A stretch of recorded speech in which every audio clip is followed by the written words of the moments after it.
Hi everyone! Samahan niyo naman ako ngayong araw at papakita ko nga sa inyo kung ano-ano nga ba yung ginagawa ng isang HM student kagaya ni Arian.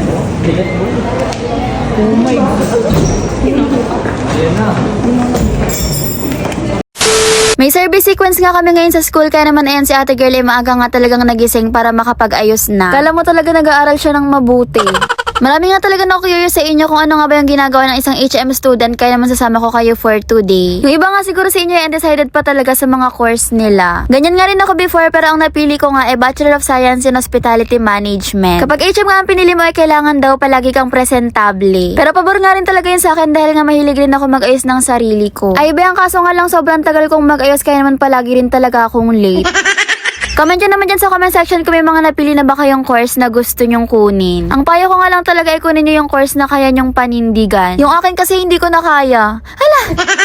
Hindi naman nga talaga mahirap yung course na kinuha ko. Ang kaso nga lang ay mahirap pagsabayan yung pagbablog at pag-aaral. Kaya madalas nga rin wala akong upload dahil nga sa schedule. By the way, yan, kailangan nga rin talaga kapag HM student ka ay maayos nga yung buhok mo. Dapat laging nakaban, ganun. Dalawa nga rin pala yung ginagamit naming uniform ngayon. Yung isa yung uniform namin ng first year. Tapos yung pangalawa naman nga ay yung pang second year. Naubusan na nga ako ng cycling bike kaya naman ay sa SpongeBob na nga lang muna yung sinuot ko. Hala! Ang komportable nga rin talagang gamitin ito kaya naman ito rin yung lagi kong sinusuot. Naka-stockings nga rin pala kami na itim at yung nabili ko nga ay sobrang nipis kaya naman sobrang bilis ding masira. O diba sobrang formal ng uniform namin na to.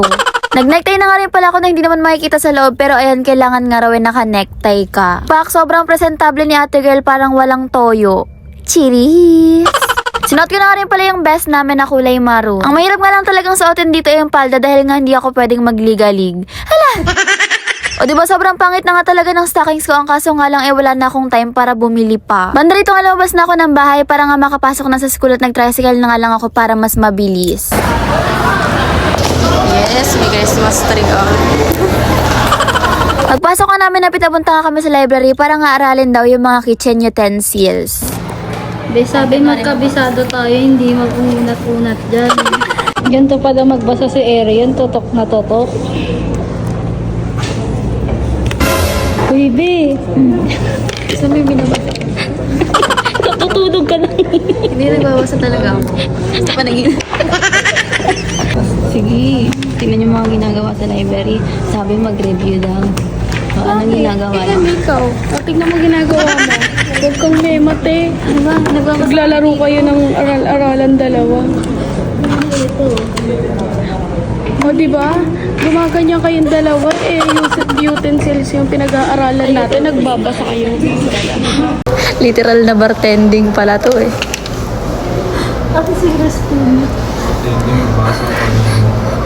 Bartending on. Pagkatapos nga namin sa library ay umorder na nga lang kami ng pagkain para nga hindi na kami lalayo pa dahil nga nakakapagod talagang umalis. Ayoko nga talaga kasama tong mga kaibigan ko dahil nakakaubos sila ng pera. Cheers! Next naman nga na ginawa namin ay yung service sequence na pag-aaralan nga namin kung paano nga mag-serve sa guest. Noong una nga talaga akala namin hindi ko kayang buhatin tong tray dahil nga mabigat talaga yung mga platong nakapatong dito. Pero sabi ko talaga sa sarili ko ay kailangan mabuhat ko to dahil nga may grades to. Hindi pa naman ang palad, baby.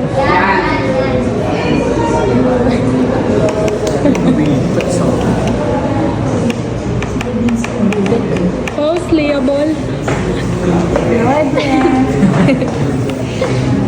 Alingat maghawak ng plato.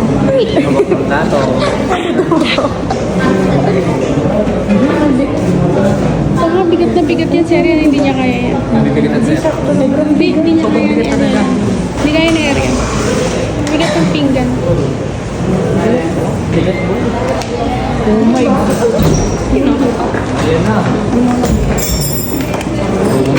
Para sa ano? Para sa ano? Kay everyone. Hello everyone, samahan niyo kami sa vlog ko ngayon.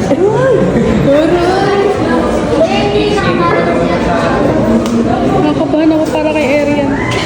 Kasi sa pasalalay dyan ang buhay niya. 130 isang pinggan.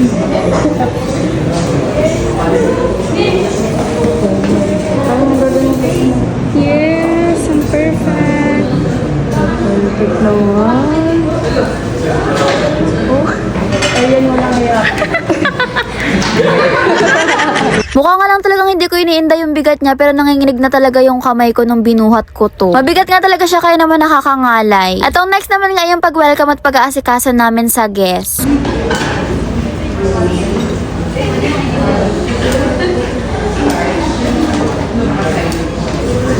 First time ko nga lang talaga tong ginawa kaya naman nalilito-lito pa ako.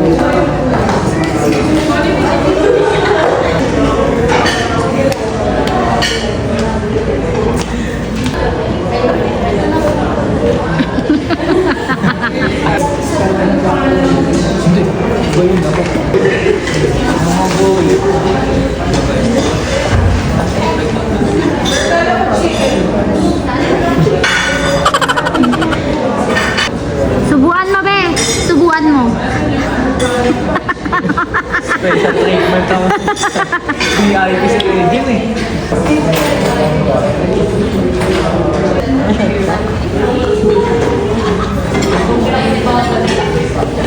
Medyo mahirap nga talaga kapag service na yung pinag-uusapan dahil nga kailangan ay alam mo yan lahat. Pati nga yung paghawak ng baso, paghawak ng plato, dapat alam mo. Pero kahit na nagkakamali nga kami, na-enjoy lang namin dahil nga paunti-unti naman namin yung matututunan. Yun lang, palike, follow, and share nga pala ng page ko. Thanks for watching!